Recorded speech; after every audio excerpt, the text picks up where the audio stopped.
Hi hello నమస్తే welcome to my channel Lalitha Sri blogs. అందరూ ఎలా ఉన్నారు, బాగున్నారా? నేను చాలా బాగున్నానండి. ఈరోజు మన వీడియో వచ్చేసి నెయ్యి వీడియో పెడతా అంటున్నాను కదా, అదే ఈరోజు చేస్తున్నాను అంటే ఈరోజు కుదిరింది. ఎల్లుండి శుక్రవారం వరలక్ష్మి వ్రతం కదా, అమ్మవారికి నైవేద్యానికి. కానీ ఇదంతా 1 మంత్ నుంచి తీసి పెట్టిన మీగడ, పాల మీగడ, పెరుగుది కాదు, మొత్తం పాల మీగడని. పాలు ఈవినింగ్ వస్తాయి మాకు. ఈవినింగ్ తీసుకొని కాగబెట్టేసి నైట్ అంతా ఫ్రిడ్జ్లో పెడితే పొద్దునకి మీగడ మొత్తం పైన ఒక అరలాగా వచ్చేస్తుంది అనమాట. అదంతా తీసి స్టోర్ చేసి పెడతాను. ఆ మీగడంతా తీసినది ఇప్పుడు కొద్దిగా మిక్సీలో వేసుకుంటూ అలా ఐస్ క్యూబ్స్ వేసుకొని పట్టుకున్నామంటే వెన్న తొందరగా వచ్చేస్తుంది అనమాట. ఇది నా సైడ్ నుంచి ఒక చిన్న చిట్కా. ఐస్ క్యూబ్స్ వేసి కొంచెం వాటర్ వేసి మిక్సీకి పట్టుకుంటే ఒక 2-3 మినిట్స్లోనే వెన్న వచ్చేస్తుంది, కనిపించేస్తుంది మనకు మిక్సీలో. వాటర్ అయితే నేనైతే ఎక్కువ పోయాను.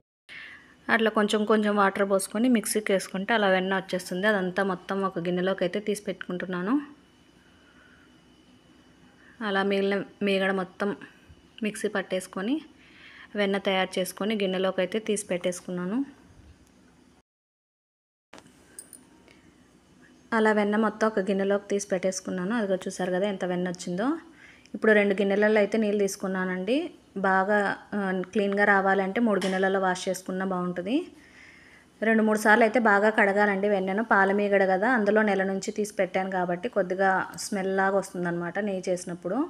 అందులో బాగా కడిగి నీట్గా ఉంచుకున్నామంటే నెయ్యి ఎన్ని రోజులైనా నిల్వ ఉంటుంది. తడి తగలకుండా ఉంటే ఎన్ని రోజులైనా ఉంటుందండి. చూసారా, వెన్న 2-3 సార్లు బాగా కడుక్కొని ఒక బాలెలోకి అయితే తీసి పెట్టుకోవాలి. మధ్యలో చూస్తారు కదా వాటర్, మీరే వెన్న కూడా కడగాలనుకుంటారేమో. వెన్న కడిగితే వాటర్ ఎట్లా అయితే చూపిస్తా చూడండి. అట్లా బాగా కడుక్కొని తీసి పక్కన పెట్టేసుకోవాలి. మిగిలిన వెన్న మొత్తం అలాగే కడుక్కున్నాను.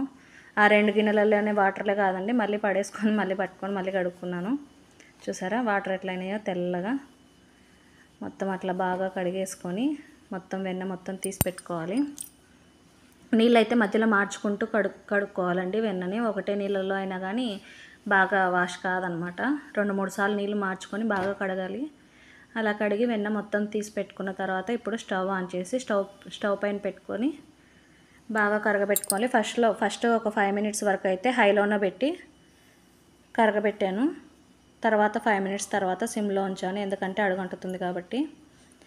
బాగా కలుపుకుంటూ ఉండాలి మధ్యలో, లేదంటే అడుగంటిపోతుంది. చూసారా ఎంత బాగా క్రీమీగా ఉందో వెన్న. మా పిల్లలకైతే ఇదే పెడతానండి, నేను ఇంట్లోనే తయారు చేసి పెడతాను, బయట నుంచి అయితే కొనుక్కొని రాను. అలా మధ్యలలో కలుపుతూ ఉండాలి. అది నిండా అయింది, అలా బాల నిండా ఉంది కదా, పొంగిపోకుండా ఉండాలంటే చిన్న చిట్కా ఏంటంటే గంట అందులోనే ఉంచేసినారంటే అది బయటికి పొంగి కిందికి పడదనమాట. చూసారా పైన మొత్తం నెయ్యి ఎలా ఫామ్ అవుతుందో, అలా మధ్యలలో కలుపుతూ ఉండాలి. అలా మొత్తం కరగబెట్టుకున్న తర్వాత చూసారా డస్ట్ అంతా కిందికి వెళ్ళిపోయి నెయ్యి అంతా పైకి వచ్చేస్తుంది అనమాట.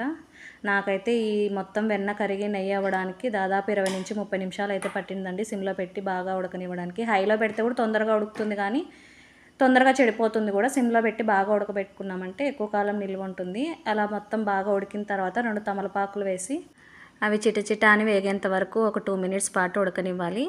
అంతే, వేడి నెయ్యి, ఇంట్లో స్వచ్ఛమైన నెయ్యి పిల్లల కోసం రెడీ అయిపోతుంది.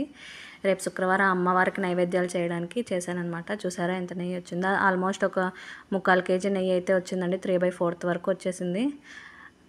స్టైనర్ తీసుకొని మొత్తం వడగట్టే తీసుకొని మొత్తం వడగట్టేసుకున్నాను. లాస్ట్లో గసి వచ్చేసి చిన్న గిన్నెలోకి తీసుకున్నాను అనమాట. ఇప్పుడు ప్రజెంట్ తినడానికి పిల్లలు. ఇదైతే లాస్ట్ మంత్ నెయ్యి, ఇది కూడా దాదాపు అయిపోవడానికి వచ్చింది. ఈ వీడియో మీకు నచ్చినట్టయితే please like, share and subscribe. నేను మీ లలితా శ్రీ బ్లాగ్స్.